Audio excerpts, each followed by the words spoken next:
On the 19th of April 2012, stem cell biologist Dr. Tilo Kunath delivered a lecture about Parkinson's disease at a conference hosted at the Center for Regenerative Medicine in Edinburgh.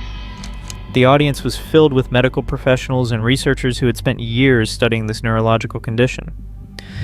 During the Q&A session, a retired nurse named Joy Milne raised her hand and asked why nobody was researching the smell that Parkinson's patients emit. Dr. Kunath initially thought she was confused, perhaps referring to the loss of smell that some Parkinson's patients experience. But Joy clarified she was asking about a unique body odor.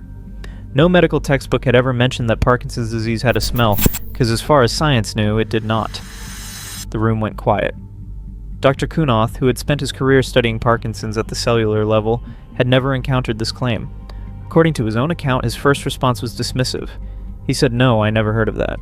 Next question, please." But Joy Milne was not deterred. She insisted that Parkinson's patients had a distinctive musky odor, something she had been detecting for decades. The certainty in her voice made Dr. Kunath reconsider. Here was a retired nurse with a medical background making a very specific claim about something she had observed repeatedly. Joy Milne's journey to that Edinburgh conference began decades earlier in Dundee, Scotland.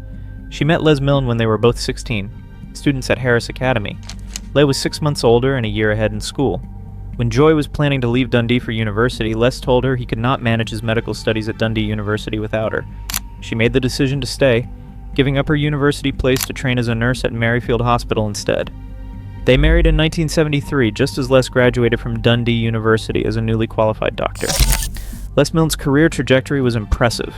He became a consultant anesthetist, the first in his year to achieve this position by age 30.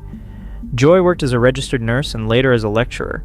They had 3 sons and lived what appeared to be an ideal life, successful careers, a beautiful home in Cheshire, regular travel, and an active social life.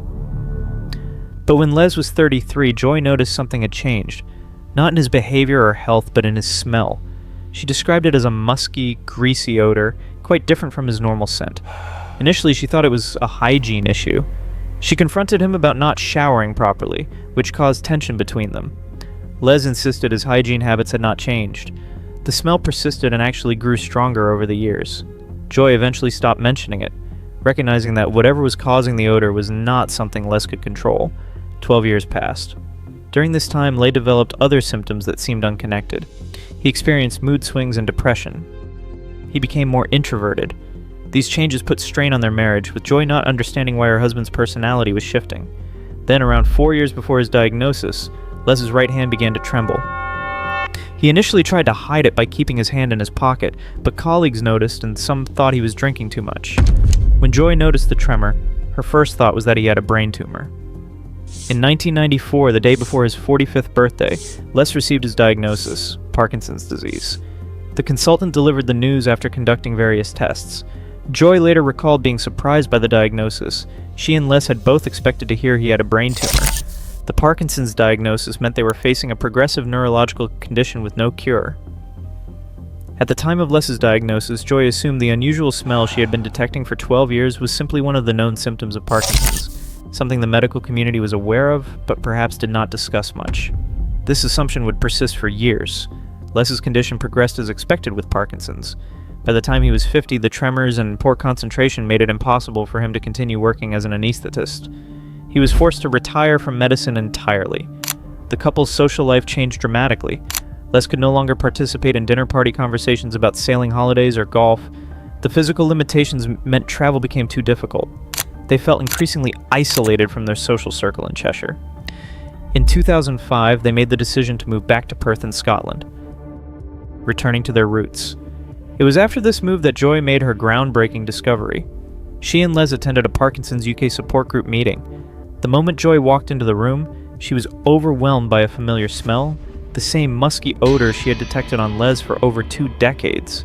Every person in that room with Parkinson's had the same distinctive scent. Joy realized that what she had thought was unique to her husband was actually connected to the disease itself. Joy discussed this revelation with Les. Both having medical backgrounds, they understood this could be significant. According to Joy, it was Les who encouraged her to approach researchers with this information. However, the opportunity did not arise immediately. It would be another few years before Joy would have the chance to share her discovery with the scientific community. That chance came on April 19, 2012, at the Edinburgh conference. Dr. Kunath's initial dismissal did not end the matter. Joy's persistence and the specificity of her claim intrigued him enough to discuss it with colleagues. He contacted Professor Perdita Barran, who was then at the University of Edinburgh and later moved to the University of Manchester. Professor Barran was a specialist in mass spectrometry, a technique for identifying chemical compounds. Professor Barran later admitted she was initially skeptical. She told American Scientist magazine that it was her eternal shame, but she had redeemed herself now. Her first thought was that Joy might be detecting age-related changes in body odor, but the researchers decided to test Joy's claim properly. They designed an elegantly simple experiment. The research team recruited 12 volunteers, 6 people diagnosed with Parkinson's disease, and 6 healthy controls of similar age. Each volunteer was given a t-shirt to wear for 24 hours. They were instructed to wear the shirt overnight while sleeping. The shirts were then collected, sealed in bags, and coded so that only the research team knew which shirts belonged to which group. Joy was brought in to smell each shirt and identify which ones came from Parkinson's patients. The results were remarkable. Joy correctly identified all 6 t-shirts worn by Parkinson's patients. She also identified one shirt from the control group as having the Parkinson's smell. The researchers initially marked this as an error, her only mistake in the test. The control subject, whose shirt Joy had identified as having the Parkinson's smell, had just been diagnosed with the disease. Joy hadn't made an error. She had detected Parkinson's before any clinical symptoms were apparent, before the person himself knew anything was wrong. This extraordinary result changed everything. The researchers realized they were dealing with something unprecedented, a person who could detect Parkinson's disease years before current diagnostic methods. To understand the significance, it's important to know how Parkinson's is typically diagnosed. Doctors rely primarily on motor symptoms: tremor, rigidity, bradykinesia, slowness of movement, and postural instability. By the time these symptoms appear, studies show that 60 to 80% of dopamine-producing neurons in the substantia nigra region of the brain have already been destroyed. Joy Milne's ability stems from a rare condition called hereditary hyperosmia, a heightened sensitivity to smell. She attributes this to her mother's side of the family. Her grandmother had the same ability and taught Joy to identify different types of roses by scent alone. As a child, Joy could detect smells others couldn't perceive. Her grandmother warned her to keep this ability secret, telling her, "Don't tell anyone. They'll think you're a witch."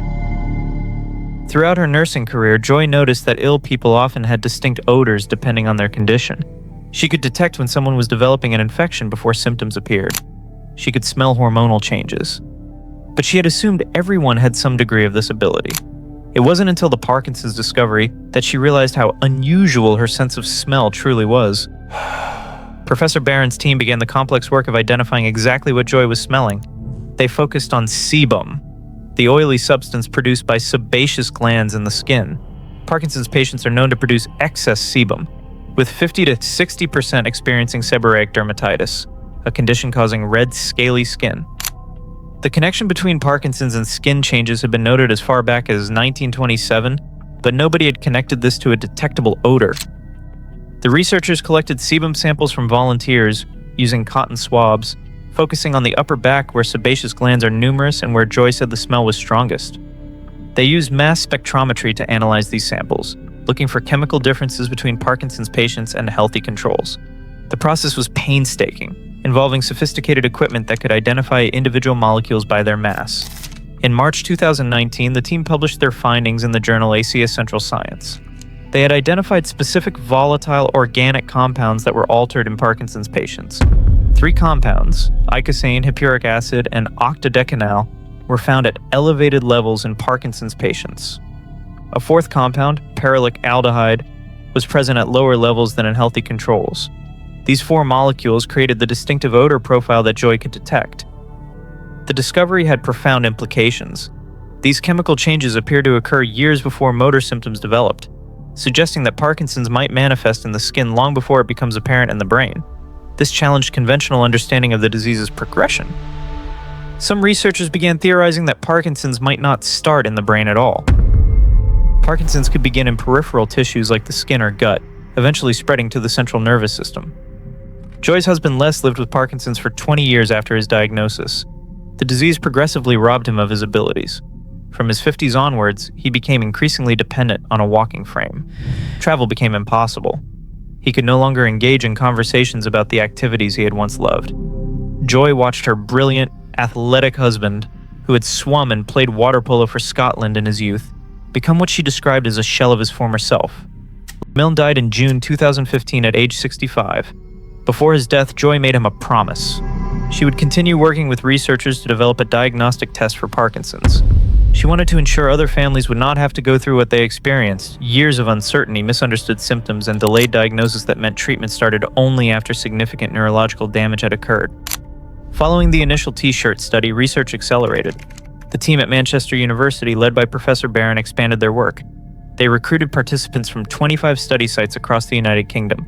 The research was partly funded by Parkinson's UK and the Michael J. Fox Foundation. Joy worked closely with the scientists, helping them understand exactly what she was detecting and where on the body the smell was strongest. By September 2022, Manchester University announced a breakthrough. They had developed a test that could detect Parkinson's from a simple skin swab in just 3 minutes. The test used mass spectrometry to identify the specific molecular signature associated with Parkinson's disease. While the equipment required was still sophisticated and expensive, the proof of concept was established. Parkinson's could be detected through skin testing.